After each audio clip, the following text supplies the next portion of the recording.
Hey everyone, it's that time of year again where we as parents, grandparents, and caregivers work on teaching our kids how to give back to others and not just to think about themselves. Now, we all know this is not an easy task. Choosing between ourselves and others can be very difficult at times. God calls us to be cheerful givers, and I'm sure many of you have heard countless stories of people who have given back to God and received back more than they could ever imagine. Well, a story I want you to hear today is about one of our 6-year-old kids and what he learned when he put giving back to God first. You'll also see images while you're listening to the story of ministry made possible through your gifts of tithes and offerings. Every week I have a list of jobs I'm supposed to do to help out. Feed the pets, get dressed, brush my teeth, practice piano, do my homework, clean up toys, the usual stuff. Sometimes my mom and dad ask me to help out even more in return for some money. I like getting money and saving enough in my piggy bank to go buy things. One weekend after I helped out on Saturday, my dad gave me $3. I was so excited because $3 more gave me enough to go get something I really wanted.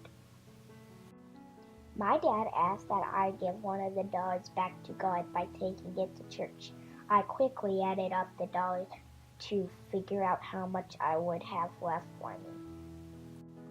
$5. That's not good. I need 6 to get what I wanted. I lost it. I did not want to let go of my dollar. I fell to the floor crying. My dad told me that God had given me the money and that he would provide everything I needed and even bless me with something I did not. But all I could think about was what I wanted to do with the money. See, I needed $6 so I could go to Walmart and buy the Pokemon cards I had been saving for. I wanted those Pokemon cards so bad. My dad asked me to take the dollar to church with me and ask God what I should do with it when it was time for the offering. So I did. I took the dollar and put it in my pocket and took it to church. After church was over, I came up to my dad. He asked me what I had done with the dollar, and I told him I put the dollar in the offering.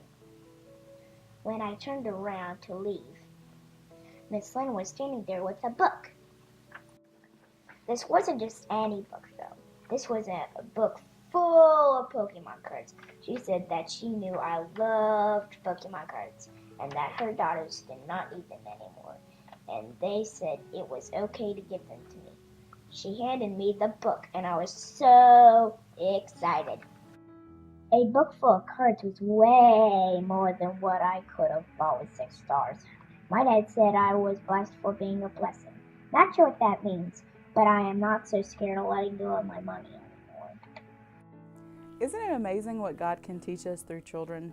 Even as adults, choosing between giving back to God and keeping just a little bit of our hard-earned money can be a really difficult decision.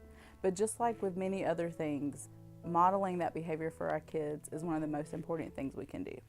As an adult, I remembered learning the importance of tithing from watching my parents give back and from having conversations about it. Let's work together to continue to teach this generation of young disciples the importance of giving, because we know that when we give back to God, He can do exceedingly abundantly more than we could ever ask or imagine.